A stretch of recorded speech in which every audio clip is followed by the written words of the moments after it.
साहेबराव करपे चिठ्ठी लिहितात, व्यवस्थेला जाग यावी असा माझा उद्देश आहे. माझा कोणावरही वहीम अथवा संशय नाही.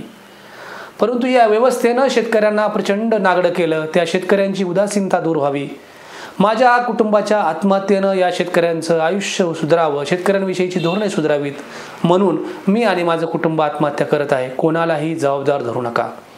गुरुवार नांदेड जिल्ह्याच्या बिलोली तालुक्यातील मिनके गावात हृदयाचा ठाव घेणारी घटना घडली. राजेंद्र पैलवार यांच्या मुलानं 10वीची पुस्तकं, शाळेच्या वह्या आपल्याला वेळेत मिळत नाहीत म्हणून लिंबाच्या झाडाला गळफास घेतला. आणि आयुष्य इतकं घाणेरडं असू शकतं, आयुष्य इतकं परीक्षा घेणारं असू शकतं. या वेदनेनं, त्याच दोरीनं किंवा त्या मुलानं घेतलेल्या गळफासाच्याच दोरीनं वडिलांनीही गळफास घेतला. या घटनेनं फक्त मिनकी, बिलोली किंवा नांदेड हादरलं नाही, तर संपूर्ण महाराष्ट्रातल्या शेतकरी कुटुंबाच्या मनात, काळजात एक मोठी जखम झाली. 19 मार्च 1986 पासून शेतकऱ्यांच्या आत्महत्याला जी सुरुवात झाली आहे ती काल परवापर्यंत सुरूच आहे. राज्यामध्ये 4.5 लाखहून अधिक शेतकऱ्यांनी आत्महत्या केल्या, परंतु कधीही शेतकऱ्याची धोरणं बदलली गेली नाहीत. उलट सरकारचं धोरण हे शेतकऱ्याचं मरण म्हणलं असं सातत्यानं शेतकरी संघटनेचे नेते सांगत राहू लागले. नांदेड जिल्ह्यामध्ये घडलं काय हे आधी आपण जाणून घेऊयात. एकीकडं 2-4 किलोमीटर प्रति लिटर एवढं ॲव्हरेज असलेल्या 30-30 लाख रुपये किमतीच्या दुचाक्या पोरांना मिळत आहेत, आणि दुसरीकडं त्याच राज्यामध्ये 600-650 रुपये किंमत असणारी शाळेची वह्या पुस्तकं त्या मुलांना मिळू शकत नाहीत. एवढी विदारक गरीब आणि श्रीमंताची दरी आपल्याला पाहायला मिळते. याच दरीनं नांदेड जिल्ह्यातल्या बिलोली तालुक्यातल्या मिनकी गावातील राजेंद्र पैलवार आणि त्यांचा 10वीत शिकणारा मुलगा ओंकार या दोघांचा बळी घेतलेला आहे. हा बळी सरकारच्या उदासीनतेचा, धोरणकर्त्या शासनाच्या उदासीनतेचा बळी आहे. मकर संक्रांतीच्या निमित्तानं उदगीरमधील शाळेत शिकणारी 2 मुलं राजेंद्र पैलवार यांच्या घरी आली. राजेंद्र पैलवार यांना 2 एकर शेती, त्यावरतीही महाराष्ट्र ग्रामीण बँकेचं 4.5 लाखाचं कर्ज. या 4.5 लाखाच्या कर्जामुळं इतर कर्ज मिळत नसल्यामुळं स्थानिक आणि खाजगी कर्ज राजेंद्र पैलवार यांना घ्यावंच लागतं. सततच्या नापिकीमुळं आणि कर्जबाजारीपणामुळं राजेंद्र पैलवार आधीच निराश झालेले आहेत. अशा परिस्थितीत मकर संक्रांतीच्या निमित्तानं आलेल्या पोरांपैकी ओंकारनं सांगितलं की मी आजच उदगीरला जातोय, मला पुस्तकं आणि वह्या घ्यायला पैसे द्या. राजेंद्र पैलवार यांनी सगळ्या समस्या त्याला सांगितल्या आणि सांगितलं 2 दिवस थांब, मी काहीतरी तजवीज करतो.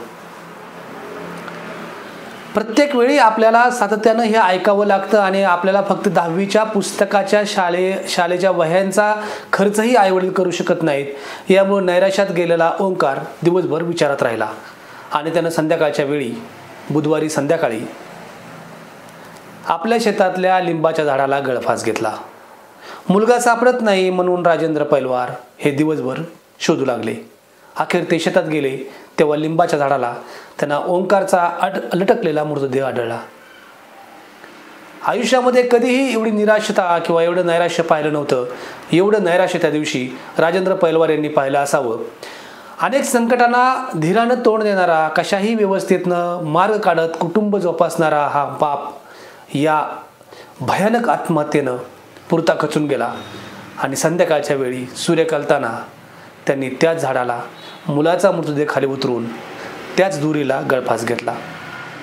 घटना अंगावर शहारा आणणारी, घटना डोळ्यातून पाणी आणणारी आणि घटनेमुळं शेतकऱ्यांचं आयुष्य किती उद्ध्वस्त झालेलं आहे. तुम्ही ज्या पद्धतीनं तुमच्या वस्तूंचा दर ठरवू शकता तसा दर शेतकरी त्याच्या शेतमालाचा ठरवू शकत नाही. ही व्यवस्था वर्षानुवर्ष शेतकऱ्याच्या माथी असल्यामुळं शेतकऱ्याची आत्महत्या थांबत नाही आणि त्याचाच हा आणखी एक बळी. नांदेड जिल्ह्यातल्या बिलोली तालुक्यातील मिनकी गावात जर एखाद्या शेतकऱ्याला त्याच्या 10वीत शिकणाऱ्या मुलाला वह्या पुस्तकं घेण्या इतकीही ऐपत उरली नसेल तर कोणत्या शेतकऱ्याचं उत्पन्न तुम्ही दुप्पट करणार आहात? कशा पद्धतीने करणार आहात? ज्या भागात ऊसाचा दर मिळतो म्हणून ऊसाचा पट्टा मानला गेला त्या ऊसाच्या भागात तुम्ही ऊसाच्या दराचे कांडके पाडता. पुणे विभागासाठी वेगळा दर, नाशिक विभागासाठी वेगळा दर आणि मराठवाड्यासाठी, विदर्भासाठी वेगळा दर पाडता. तिथंच तुमची शेतकऱ्यांप्रती असलेली कृतज्ञता आणि शेतकऱ्यांप्रती असलेला कळवळा लक्षात येतो. हे सरकारचं अपयश आहे. थोडं मागं वळून पाहिलं तर 19 मार्च 1986चा दिवस आठवतो. साहेबराव करपे आणि त्यांच्या पत्नी मालती या खरं तर यवतमाळच्या चिकगव्हाण गावचे माजी सरपंच असलेले साहेबराव करपे कृषी पदवीधर. चिकात आलेला गहू आता थोड्या दिवसात वाळेल आणि आपल्या कुटुंबाला चांगलं उत्पन्न मिळेल अशा परिस्थिती असलेल्या साहेबराव करपेंना अचानक त्या दिवशी MSCBचा वायरमन येतो आणि सांगतो की लाईट बिल भरलं नसल्यामुळे मला लाईट तोडावी लागेल.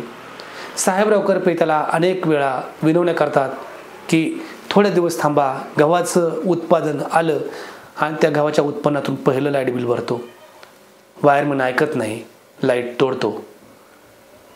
सातत्यानं शेतीमध्ये येणाऱ्या प्रचंड नुकसानीमुळे हतबल झालेले साहेबराव करपे मालतीबाईंशी शेवटचा विचार मांडतात.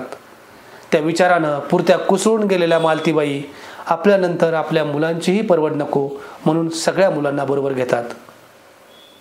दत्त कुष्ठधाममध्ये येऊन संध्याकाळच्या वेळी खोली घेतात. वर्ध्याच्या या दत्त कुष्ठधाम आश्रमात खोली घेतल्यानंतर मालतीबाई भजी तळतात.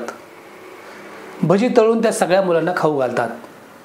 आता कुठे जग पाहत असलेल्या या मुलांना माहीतही नसतं आपल्या आईबापांनी आपल्या आयुष्याचा शेवट करायला घेतलेला आहे. आयुष्याच्या शेवटच्या प्रसंगाला सामोरं जातानाही साहेबराव करपे आणि त्यांच्या पत्नी मालती या अभंग म्हणत असतात, भजन म्हणत असतात आणि भजन म्हणता म्हणताच मुलांना एका ठिकाणी झोपवलं जातं. साहेबराव करपे चिठ्ठी लिहितात, व्यवस्थेला जाग यावी असा माझा उद्देश आहे. माझा कोणावरही वहीम अथवा संशय नाही. परंतु या व्यवस्थेनं शेतकऱ्यांना प्रचंड नागडं केलं. त्या शेतकऱ्यांची उदासीनता दूर व्हावी. माझ्या कुटुंबाच्या आत्महत्येनं या शेतकऱ्यांचं आयुष्य सुधारावं, शेतकऱ्यांविषयीची धोरणे सुधारावीत म्हणून मी आणि माझं कुटुंब आत्महत्या करत आहे. कोणालाही जबाबदार धरू नका. अशा प्रकारची चिठ्ठी ते लिहितात आणि शांतपणे दोघंही ती भजी खातात. या भजीमध्ये एंड्रेन मिसळलेलं असतं आणि दुसऱ्या दिवशी सकाळी महाराष्ट्राला नाही संपूर्ण भारताला हादरवणारी घटना कळते की एका शेतकऱ्याची सामूहिक आत्महत्या झाली. 19 मार्च 1986 पासून आजपर्यंत शेतकऱ्यांच्या आत्महत्या होत गेल्यात आणि त्या सामूहिक आत्महत्येत. अजूनही सरकार त्यातून बोध घेत नाही. अजूनही लाडक्या बहिणी आणि नमो शेतकरी महासन्मान निधीमध्ये सगळे मशगूल आहेत. कांद्यावरून सरकार पडतात, कांद्यावरून खासदार निवडून येतात. फक्त शेतकऱ्यांच्या कांद्यावरून एकमेकांचं राजकारण आणि त्या राजकारणाची पोळी भाजण्याची प्रथा आजही राज्यात सुरू आहे. शेतकऱ्यांच्या प्रश्नाच्या मुळाशी जाण्याची कोणाचीच इच्छा नाही, ना नोकरशाहींची ना राजकारण्यांची. खरं तर मनात आलं तर मुंबईतल्या मंत्रालयातल्या AC बसून शेतकऱ्याच्या शेतीवरच्या सरी आणि ओरंब्यात ऊसाची कांडकी किती ठेवली गेली, त्याला खत किती रुपयांचं दिलं गेलं हे मनाने लिहिणारे, ज्या ऊसाच्या बियाणाला 6,000 रुपये प्रतिगुंठा दर आहे ते ऊसाचं बियाणं 323 रुपयाला मिळतं असा जावई शोध लावणारे हरामखोर अधिकारी ज्या राज्यात आहेत आणि ज्या राज्याचं सरकार व्यवस्थितरित्या उत्पादन खर्च मांडूनही जे केंद्र सरकार त्या योजनेवरती SMP ठरवतं, MSP ठरवतं, ते केंद्र सरकार अधिकारी ज्या देशात आहेत त्या देशातला शेतकरी कधी सुधारणार नाही. आणि म्हणूनच शेतकरी हा पायाभूत सुविधा देऊ शकतो, तो अख्ख्या देशाला अन्न पुरवू शकतो, पण स्वतःच्या कुटुंबाचा उदरनिर्वाह व्यवस्थित करू शकत नाही. हीच घटना या नांदेडची. नांदेडमध्ये किती लाखावी आत्महत्या झाली यापेक्षा एका बापानं आणि मुलानं केलेली आत्महत्या प्रत्येक शेतकऱ्याच्या मनात काळजात घर करून राहावी.